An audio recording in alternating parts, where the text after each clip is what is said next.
দিশা অনুষ্ঠানে আপনাদের সকলকে স্বাগত জানাই আমাদের নতুন এবং পুরনো বন্ধুদের যারা অপেক্ষা করে থাকেন এই অনুষ্ঠানের জন্য। কারণ জীবনে সমস্যা তো এক নয়, সমস্যা প্রচুর। আর সেই সমস্যার সমাধান কিভাবে সম্ভব তখনই যদি আপনি একজন সঠিক অ্যাস্ট্রোলজারের সন্ধান পান, এবং সম্ভব তখনই যখন আপনি একটা সঠিক রাস্তায় হাঁটতে পারেন, সঠিক দিশা দেখতে পারেন।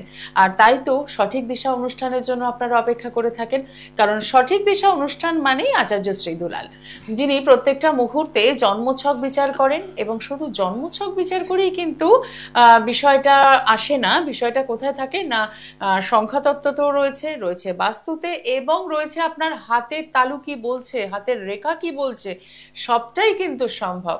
তাই যারা পৌঁছেছেন তারা কিন্তু জানেন যে সমস্যা যাই থাকুক না কেন, সমস্যা যতই জটিল হোক না কেন, সমাধানের জন্য রয়েছেন আচার্য শ্রী দুলাল। সামনেই পরীক্ষা, এবং সামনেই রয়েছে জীবনের আরো একটি পরীক্ষা, কি না বিয়ে। তো দুটো পরীক্ষা নিয়ে যখন নাজেহাল মানুষজন, তখন সেখান থেকে ভালো থাকার রাস্তা কি রয়েছে? আপনার সন্তান পড়াশোনা তো করছে, কিন্তু মনোমতো রেজাল্ট সেটা তো পাচ্ছেন না, তাহলে কি করবেন? এই মুহূর্তে যারা মাধ্যমিক এবং উচ্চ মাধ্যমিক স্টুডেন্ট রয়েছে, তাদের বাড়ির লোকজনের কিন্তু প্রচুর টেনশন রয়েছে যে সামনের দিন কি আসছে, কেমন রেজাল্ট হবে, কারণ রেজাল্টের উপর ডিপেন্ড করছে পুরো ভবিষ্যৎ জীবনটা। তাহলে সেখান থেকে বাঁচার উপায় কি, কেমন হতে পারে? প্রিপারেশন নেওয়া আছে, কিন্তু আপনার জন্মছক কি বলছে, আপনার সন্তানের জন্মছক কি বলছে, সেটা কিন্তু জানতে হবে। সাথে করে বললাম যে আরো একটি পরীক্ষার প্রস্তুতি, অর্থাৎ বিয়ে, সেটাও তো একটা পরীক্ষাই জীবনে। কারণ অনেক সময় আমরা দেখি যে সেই বিয়ে নামক বিষয়টি একদম শেষ হয় আইনি দ্বারস্থ হতে হয়, আইন আদালতের দ্বারস্থ হতে হয়, সেটা কিন্তু কাঙ্ক্ষিত নয়। এই দু জায়গা থেকে আমরা কিভাবে বেরোতে পারবো, সমস্যা জটিল হওয়ার আগে যদি আমরা জ্যোতিষের পরামর্শ নিই তাহলে কি হতে পারে, সবটাই জানবো। তার আগে আপনাদের সকলকে স্বাগত জানাই। আপনারা রয়েছেন আমাদের সঙ্গে একদম লাইভ ফোন ইন অনুষ্ঠান, সরাসরি কথা বলুন এবং জেনে নিন আপনার জন্মছক কি বলছে, কোথা থেকে বেরোনোর রাস্তা রয়েছে। আপনারা রয়েছেন আমাদের সঙ্গে, এবং এই মুহূর্তে স্টুডিওতে উপস্থিত রয়েছেন আচার্য শ্রী দুলাল। তাকে স্বাগত জানিয়ে শুরু করলাম আজকের অনুষ্ঠান। নমস্কার। নমস্কার, আশা করি সকলে ভালো আছেন। আর এই মুহূর্তে যে সকল বয়োজ্যেষ্ঠ মানুষরা আমার এই অনুষ্ঠান দেখছেন, তাদের সকলকে আমার প্রণাম, এবং আমার সমবয়স্ক বন্ধু বান্ধব, দাদা ভাই যারা এই মুহূর্তে আমার এই অনুষ্ঠান দেখছেন, তাদেরকে অনেক অনেক শুভেচ্ছা। দিদি অলরেডি বলেই দিল, জীবনে দুটো পরীক্ষার সম্মুখে আমরা দাঁড়িয়ে আছি। একটা হলো এডুকেশন রিলেটেড, আর একটা হলো ম্যারেজ রিলেটেড। মাধ্যমিক হাতে গোনার দুদিন, উচ্চ মাধ্যমিক হাতে গোনার কয়েকটা দিন।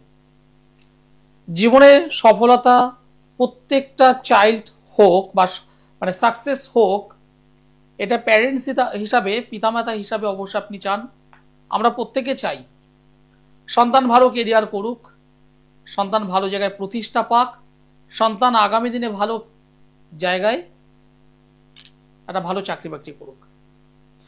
কিন্তু এই চাওয়া বা পাওয়া টোটালটাই ডিপেন্ড করে আছে তার মাধ্যমিক রেজাল্ট, উচ্চ মাধ্যমিক রেজাল্ট এর উপরেই।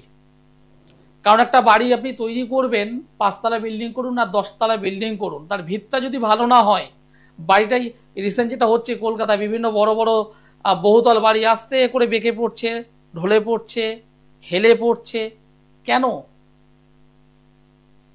নিঃসন্দেহে ওই মাল মশলা কম, উপাদান কম, আর আরেকটা হলো বেস।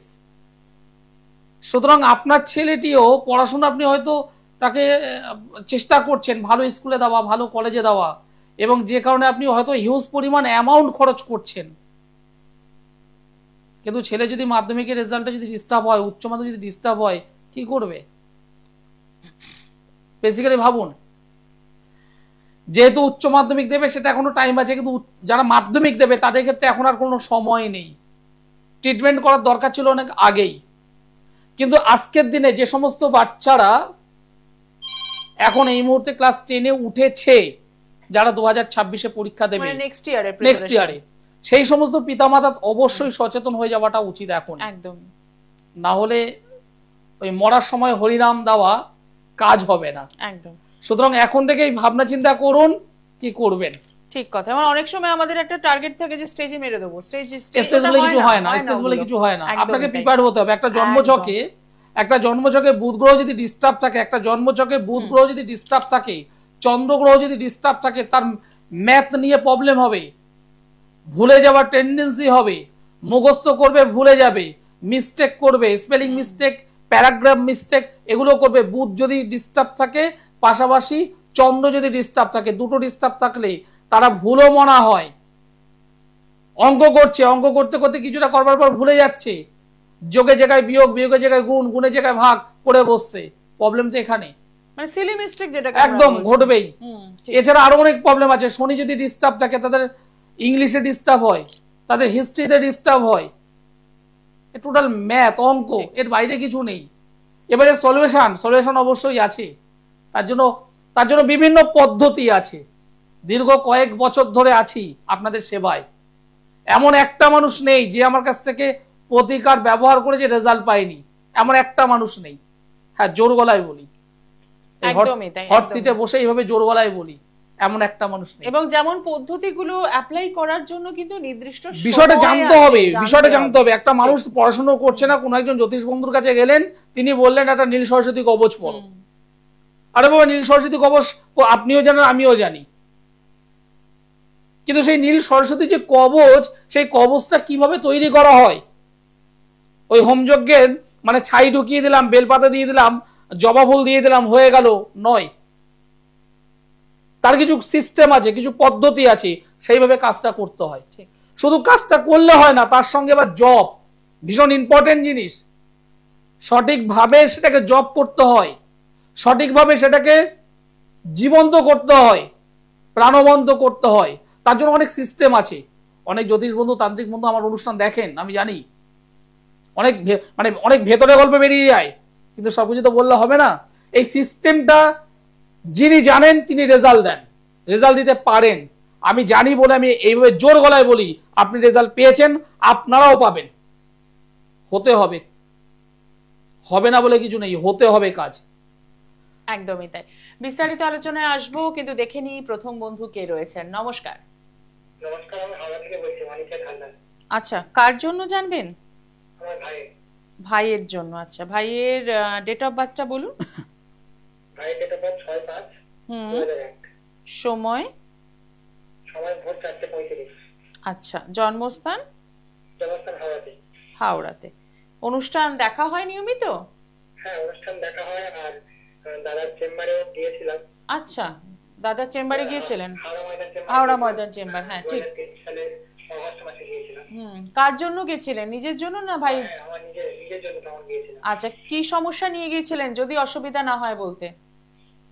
তখন আমার জ্বর সংক্রান্ত সমস্যা ছিল। আচ্ছা। আর শারীরিক কিছু সমস্যা ছিল, পারিবারিক কিছু। আচ্ছা আচ্ছা। তখন গিয়েছিলাম দাদার হাওড়া ময়দান চেম্বারে। তা জব টিভিতে প্রোগ্রাম দেখতাম, দেখতে ভালো লাগলো দাদার প্রোগ্রাম। তারপরে দাদার সাথে লাইভে কথাও বলেছিলাম। আচ্ছা। কথা বলার পরে দাদা বলেছিলেন যেসব প্রেডিকশন করেছিলেন, তো দাদা বলেছিলেন যে 2024-এ একটা চাকরির যোগ আছে, তো তার জন্য একটু প্রতিকার করলে সেটা হয়ে যাবে। বাহ, তারপর আপনি গেলেন চেম্বারে? তো দাদা হাওড়া ময়দান চেম্বারে গিয়েছিলাম, তার কিছু সময় পরেই গিয়েছিলাম হাওড়া ময়দান চেম্বারে। সেখানে গিয়ে দাদা বললেন, মানে লাইভে তো সবকিছু বলতে পারেননি, মানে তারপরে হাওড়া ময়দান চেম্বারে যখন গেলাম তখন দাদা সবকিছু খুলে বলার পরে প্রতিকারও দিয়েছিলেন। আচ্ছা। মানে বলেছিলেন যে কিছু প্রতিকার দিলেই এটা হয়ে যাবে, চাকরির যোগ আছে 2024-এ, কিন্তু কিছু প্রতিকার দিলে একটুখানি কিছু বাধা ছিল, সেটা ওভারকাম করা যাবে। যে শারীরিক সমস্যা ছিল সেগুলো কেটে গেছে। আচ্ছা। যখন প্রতিকার নিলাম, প্রতিকার নেওয়ার পরে আস্তে আস্তে দেখছি যে আমার যেসব অশান্তি চলছিল, অশান্তি কেটে যাচ্ছে। শারীরিক যে সমস্যাগুলো ছিল যেগুলো আস্তে আস্তে কেটে যাচ্ছে। সবগুলো সমস্যা, ওই দুটো সমস্যা প্রথমে মিটে গিয়েছিল। তারপরে চাকরি আমি পেয়েছিলাম, দাদা যে সময় বলেছিলেন 2024-এ, সেই সময় আমি চাকরিটাও পেয়ে গেছি। বাহ, তাহলে তো আপনার প্রতিকার রীতিমতো কথা বলেছে। সব থেকে বড় কথা ভাই, তোমার নামটা কি বললে একটু আমাকে বলো আর একবার? অনিকেত হালদার। না, তোমার নাম। হ্যাঁ, ওনার নাম অনিকেত হালদার, হাওড়া ময়দানে। তুমি সম্ভবত কোনা বা শালকিয়ায় বাড়ি, তাই না? কোনা কিংবা শালকিয়াতে বাড়ি ছিল মনে পড়ছে। আচ্ছা, প্রতিকারের এখন কেমন আছো বলো? এখন খুবই ভালো আছি। আচ্ছা, ঠিক ঠিক। আর একটা প্রশ্ন করব, যেটা হয় যে আমরা না অনেক সময় অ্যাস্ট্রোলজারের কাছে যেতে ভয় পাই, ডাক্তারের কাছে যেতে ভয় পাই, কত খরচা হয়ে যাবে, ডাক্তারের কাছে যেতে ভয় পাই যে প্রচুর টাকা টেস্ট দেবে, যাবো না।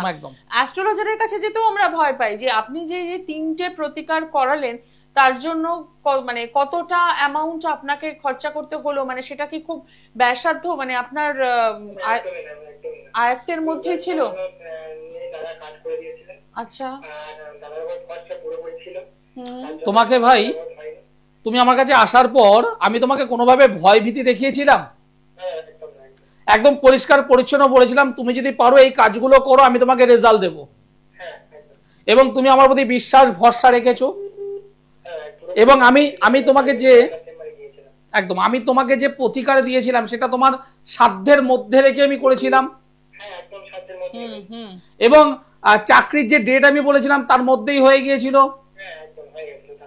তো সেটা তো উনি পরিষ্কার বললেন যে লাইভে কথা বলার পরেই উনি গেছেন যে 2024-এ। এবং সবথেকে বড় কথা হয়তো এখন বলছে না, আমার চেম্বারে বসে বলে গেছে, দাদা আমি এর আগে 2জন কিংবা 3জনের কাছে গিয়েছিলাম, আমি এই টাকা খরচ করেছি। মনে পড়ছে অনিকেত মনে পড়ছে আমার। এবং সেখানে আমি কাজ করেছি, আমি রেজাল্টটা পাইনি, আমি তো এই অবিশ্বাস নিয়ে আপনার কাছে এসেছি। না সেটা তো থাকবেই, একটা জায়গা 3টে জায়গা থেকে আমি যখন কাজ পাচ্ছি না তখন 4 নম্বর জায়গায় যাব, আমার তো একটা অবিশ্বাস থাকবে। এক্ষেত্রে এক্ষুনি যেটা বললাম, এই যে এটা কবচ তৈরি করা, রামবাবু, শ্যামবাবু, যদুবাবু, মধুবাবু প্রত্যেকে কবচ দিচ্ছে, মানুষ বিশ্বাস করে নিচ্ছে, মানুষ বিশ্বাস করে খরচ করছে, কিন্তু আলটিমেট রেজাল্ট পাওয়াটা হলো মেন বিষয়। এই যে একটা কবচ করা ভীষণ ইম্পর্টেন্ট, একটা নির্দিষ্ট সময় ধরে আমাদের টাইম ধরে ক্ষণ মুহূর্ত থেকে সেটাকে প্রিপেয়ার করতে হয়, সঠিকভাবে সেটাকে জব করতে হয়, সঠিকভাবে তার অনেকগুলো কাজ আছে, সেই কাজগুলো করে, এগুলো গুপ্ত কাজ তো সবকিছু বলাটা উচিত নয়, সেইভাবে যদি কাজটা করে যদি দেওয়া হয় ওই কবচ কথা বলবে একদমই। এবার রত্নের দিকে যদি বলি, রত্ন অনেকেই আছে, দাদা মঙ্গল গ্রহ আমার তো খারাপ, আমি তো লাল পলা পড়ে আছি, অনেকে বলে দাদা আমার বুধ গ্রহটা খারাপ, আমি তো পান্না পড়ে আছি। কিন্তু একবার যদি জিজ্ঞাসা করি দাদা পান্না আপনি কি কোয়ালিটির পড়ে আছেন, উত্তর আপনারা এটাই দেন, দাদা আমি 7 পড়ে আছি, এত টাকার পড়ে আছি, এর বাইরে কিচ্ছু জানেন না। আপনার জন্মছক, যে কোনো মানুষের জন্মছক, সেই জন্মছক অ্যানালাইসিস করে পান্না যদি দরকার হয় কি কোয়ালিটির দরকার, কি কালারের দরকার, কালার অনেক রকমের আছে, একটা মানে মানে মানে কলা পাতা, হালকা কলা পাতা, ডিপ কালারের কলা পাতা, একটা আরো ডিপ, এই যে কালার, এই কালার হয়েছে একটা ভীষণ ইম্পর্টেন্ট। লাল পলা, রেড কোরাল, সেই রেডের মধ্যে অনেকগুলো ভাগ আছে, এগুলো ভালোভাবে জানতে হবে, পড়াশোনা করতে হবে, ভালোভাবে শিখতে হবে। একদমই, তার জন্যই তো প্রতিকার কথা বলে। এই যে আজকে অনেকের যেটা জানালেন যে 3টে সমস্যা নিয়ে তিনি গিয়েছিলেন এবং 3টে সমস্যারই রেজাল্ট কিন্তু তিনি হাতে নাতে, এবং সেই ভরসায় আজকের ভাইয়ের সম্পর্কে জানবো বলে। একদমই তাই, একদমই। আচ্ছা আমরা একটু ডেট অফ বার্থের দিকে নজর দিই এবার। হ্যাঁ ভাই, তুমি যে ডেট অফ বার্থ দিয়েছো 6 তারিখ মে মাস 2001 সাল, রবিবার ছিল জন্মবার, ভোর 4:35 হাওড়াতে জন্মগ্রহণ করেছে। এই অনুযায়ী তোমার ভাইয়ের জন্ম রাশি হলো তুলা রাশি, মেষ লগ্ন, চিত্রা নক্ষত্র এবং গণ হলো দেবারিগণ, রাক্ষসগণ। বর্তমানে বৃহস্পতির মহাদশা চলছে, শনি গ্রহের অন্তর্দশা চলছে। এই জন্মছকে লগ্নে বসে আছে রবি, 2 নম্বর ঘরে শনি, বৃহস্পতি, বুধ, 3 নম্বর ঘরে বসে আছে রাহু, এবং নবমে মঙ্গল কেতু। নবম স্থানে মঙ্গল কেতু কখনো ভালো রেজাল্ট দেয় না, একটা অশুভ যোগ তৈরি হয়েছে। তার ফলে কি হবে, এই ছেলেটা হঠাৎ করে রেগে যাওয়ার প্রবণতা আছে, অল্পতেই রেগে যায়, মাথা গরম করে, কোনো একটা কাজ করতে গিয়ে এখন করবো না, পরে করবো, পরে করবো না, তারপরে করবো, একটা লেট, একটা ঢিলেমি এর মধ্যে আমি লক্ষ্য করছি। পড়াশোনার জায়গায় দাঁড়িয়ে একটু বাধা এসেছিল, এখন বর্তমানে কর্মে বারংবার বাধা হচ্ছে। যে কোনো কাজ কন্টিনিউ থেকে যে কাজ করাটা সেটা পারছে না। ঠিক বললাম না ভুল বললাম? একদম ঠিক বলেছেন। পড়াশোনা নিয়ে একটু সমস্যা ছিল, তারপরে পড়াশোনা ছেড়ে দিয়েছিল, তারপরে কাজে যোগ দিয়েছিল, সেখানেও মন বসছে না, সেখানে ঠিকঠাক থাকতে পারছে না, মানে একটা থেকে একটা ছেলে একটা এরকম। এবং আরেকটা জিনিস আমি লক্ষ্য করলাম, মানে এই ছেলেটা লম্বা হাত মানে ব্যয়ের জায়গাটা অতিরিক্ত, মানে আয় যতটা তার থেকে বেশি ব্যয় করে বসছে, হাতে টাকা পয়সা রাখতে পারে না। ঠিক বলছি? বাড়ি থেকেও মার কাছ থেকে বাবার কাছ থেকে টাকা নেয় এবং অতিরিক্ত খরচ প্রবণ, হাতে সঞ্চয় করতে পারছে না ছেলেটি, তোমার ভাই সঞ্চয় করতে পারছে না। আর একটা বিষয় আমি তোমাকে বলে রাখবো, ভাইকে অবশ্যই 2 চাকা 4 চাকা গাড়িতে যদি চলে একটু সাবধানে চলাফেরা করতে বলবে, বিশেষ করে 2 চাকা সাইকেল, বাইক, স্কুটি নিজে যদি চালায় সাবধানে চালাবে, সতর্ক হয়ে চালাবে। যদি কোনো বন্ধু বান্ধবের গাড়িতে যদি ওঠে অবশ্যই সাবধানে চলতে হবে, কারণ এর কিন্তু দুর্ঘটনার যোগ আছে। এবং লাস্ট 6 মাস এই যে কথাটা এক্ষুনি বলতে যাচ্ছিলাম, আচ্ছা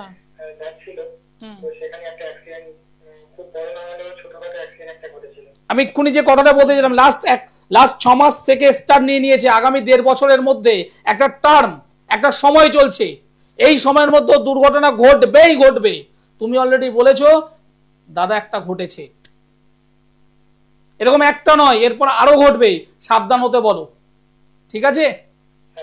আর ভাইকে যেটা বললাম, ওর একটা ভালো কর্মের যোগে জায়গা দরকার আছে, একটা ভালো কর্মযোগ ভীষণভাবে দরকার আছে। যদি মনে হয় একজন ভালো জ্যোতিষ বন্ধুর সঙ্গে একটু যোগাযোগ করো, আর আমার প্রতি যদি বিশ্বাস আছে, এখানে আমার মনে হয় না অন্য কোনো জ্যোতিষ বন্ধুর কাছে যাবে বলে অনেকে বাবু, কারণ একদমই তাই। ঠিক ঠিক ঠিক। বৃহস্পতিবার জানোই হাওড়া ময়দান জাগৃতি চেম্বার, নতুন করে আর বলার অবকাশ নেই তোমাকে, চলে এসো।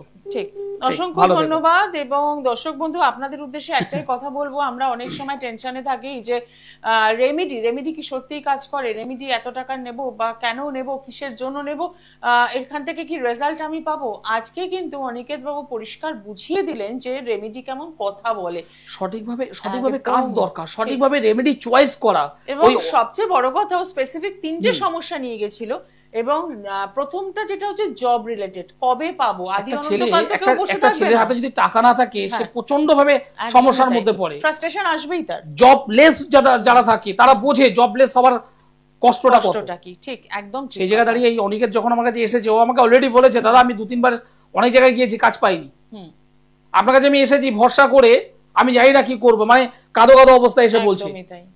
আমি তাকে বললাম ভাই তুমি কোনো চিন্তা করো না, আমি তোমাকে যেভাবে বলছি, যেটা বলছি তুমি করো, আমি দায়িত্ব নেব, তোমাকে একদম দায়িত্ব নিয়ে বলেছি, এবং আপনারা শুনলেন একদমই তার ফিডব্যাক। এবং সবচেয়ে যেটা ইম্পর্টেন্ট বিষয়, যেটা যে একদম ডেট মেনশন করে দেওয়া, যে আমি এর মধ্যে আমি এটা পেতে পারি, তাহলে আমি রেমেডিটা নেওয়ারও তো একটা রিস্ক নেব। সবথেকে বড় কথা দিদি, 5-এর সঙ্গে 7 যোগ করুন, 12 হবে। 5 যোগ 7 12, আপনি অঙ্ক জানলে 12 বলবেন, ঠিক, এর বাইরে কিছু নেই। এটা অঙ্ক, এটা সায়েন্স, একদম এই সায়েন্সের বাইরে আর কিছু নেই, অঙ্কটা শিখতে হবে। একদম আমরা যারা চর্চা করি, আমরা যারা কন্টিনিউ শাস্ত্র অধ্যয়ন করে চলেছি, এখনো করছি, আমরা বলতে পারবো। আর এই যে প্রতিকার যে বিষয়টা, যেটা অনিকেত বাবু বললো, দিদিও বলছে, প্রত্যেকটা প্রতিকার একটা জন্ম ছকের সঙ্গে হাতটা দেখতে হয়। এই হাত এবং জন্মছক পাশাপাশি রেখে যখন একটা রত্ন সঠিক মানের আপনি ব্যবহার করবেন, আপনি নিশ্চিত রেজাল্ট পাবেন। ঠিক, কেন বলছি, লাল পলা, রেড কোরাল, যারা আমরা রত্ন বিশেষজ্ঞ আমরা জানি, অনেকগুলো শেড আছে, একটা একদম হালকা লাল, একটা তার থেকে একটু ডিপ, আরো ডিপ, আরো ডিপ, আরো ডিপ করতে করতে একটা পুরো কালচে রেড, একটা কালচে রেড। তাহলে হালকা রেড থেকে কালচে রেড নেই, এগুলো অনেকগুলো শেড আছে। এই শেডের মধ্যে আপনারটা কোনটা দরকার সেটা আপনি জানেন না, সেটা জানবেন একজন জ্যোতিষ, তিনিও নন, যিনি জ্যোতিষ প্লাস রত্ন বিশেষজ্ঞ, যিনি স্টোনটা ভালো চেনেন, তিনি আপনাকে বলবেন যে এই রত্নটা আপনি ধারণ করুন, আপনি রেজাল্ট পাবেন। এমনি সেমনি পড়লাম আর রেজাল্ট হলো, কখনো পাওয়া যায় না। আচ্ছা, দেখে নি আরো একজন বন্ধু রয়েছেন, একদম শেষ মুহূর্তে রয়েছি আমরা। নমস্কার, কে রয়েছেন সঙ্গে? আচ্ছা, কোথা থেকে বলছেন? আচ্ছা, বলুন, কার জন্য জানবেন? আচ্ছা, দাদা ডেট অফ বার্থ? সময়? আচ্ছা, জন্মস্থান কলকাতা। কেমন লাগছে অনুষ্ঠান? খুব ভালো লাগে, দাদার কাছে আমার বাবা গিয়েছিলেন ব্যবসার জন্য। আচ্ছা, ব্যবসায় একটুখানি প্রবলেম হচ্ছিল বলে গিয়েছিলেন ওনার কাছে গড়িয়াহাটের চেম্বারে। আচ্ছা, তো দিয়ে অনেক উপকার পেয়েছেন। তো সেই জন্য আমি আমার দাদার বিষয়ে একটু জানতে চাইছি। বাহ বাহ, খুব ভালো ভালো ফিডব্যাক। মানে আজকের অনুষ্ঠানে দুটো ফিডব্যাক আমরা পেলাম, দুটোই ভীষণ সাকসেসের। বাবা কতদিন আগে এসেছিলেন? বাবা প্রায় 2 বছর হয়ে গেছে। আচ্ছা, 2 বছর, মানে লকডাউনের যে ধাক্কাটা সেটা খেয়েছিলেন, এবং তারপরে মোটামুটি একটু ডিস্টার্বের মধ্যে হয়েছিল। আমার কাছে আসার পর প্রতিকার ব্যবহার করেছিলেন? আচ্ছা,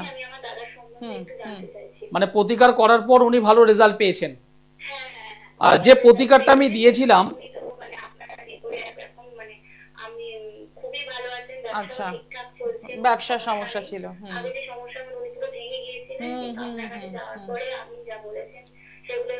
প্রতিকার নেওয়ার কতদিন পর থেকে রেজাল্ট পেলেন? আচ্ছা, এটাই কি প্রেডিকশন ছিল যে এই সময় থেকে পাবেন? টাইম দিয়েছিলাম হয়তো। মানে প্রেডিকশন কি এটাই ছিল যে রেমেডি নেওয়ার এতদিনের পর থেকে রেজাল্ট পাবেন? আচ্ছা, বাহ। রেমেডি যেটা আমি করেছি মোটামুটি সাধ্যের মধ্যে ছিল। ঠিক ঠিক ঠিক, বুঝতে পেরেছি। যাই হোক, দাদার জন্মবার হলো বুধবার, মঙ্গলবারের রাত, সকাল হলে বুধবার। দাদার রাশি হলো ধনু রাশি, কর্কট লগ্ন, পূর্বসারা নক্ষত্র, এবং গণ হলো নরগণ। বর্তমানে মহাদশা চলছে চন্দ্র গ্রহের এবং শুক্র গ্রহের অন্তর্দশা। দাদার কি ম্যারেজ হয়েছে? দুটো জায়গা থেকে আমি প্রবলেম পাচ্ছি। একটা হলো ওর কেরিয়ার কর্ম, সেকেন্ড হলো ওর ম্যারেজ। এই দুটো জায়গা থেকে কিন্তু প্রবলেম হবে। কর্ম কি করছে বর্তমানে?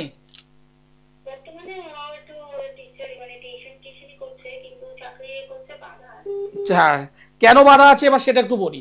এই জন্ম ছক অনুযায়ী যেটা দেখতে পাচ্ছি, হায়ার এডুকেটেড পার্সন হবে, এই বিষয়ে আমার কোনো ডাউট নেই। মাস্টার ডিগ্রি করেছিল? মাস্টার ডিগ্রি করেছিল? গ্রাজুয়েশন করার পর মাস্টার ডিগ্রি করেছিল তো? এমএ হোক, এমএসসি হোক, কিছু করেছিল? এটা করবে, কারণ এই জন্মছকে সেটা রয়েছে। এই জন্মছকে বুধ রেক্টোগেট, শুক্র রেক্টোগেট, বৃহস্পতি রবি মঙ্গল একসঙ্গে দ্বিতীয় ঘরে বসে আছে, এবং সেটি অশুভ রাহু দ্বারা দিষ্ট হয়ে আছে।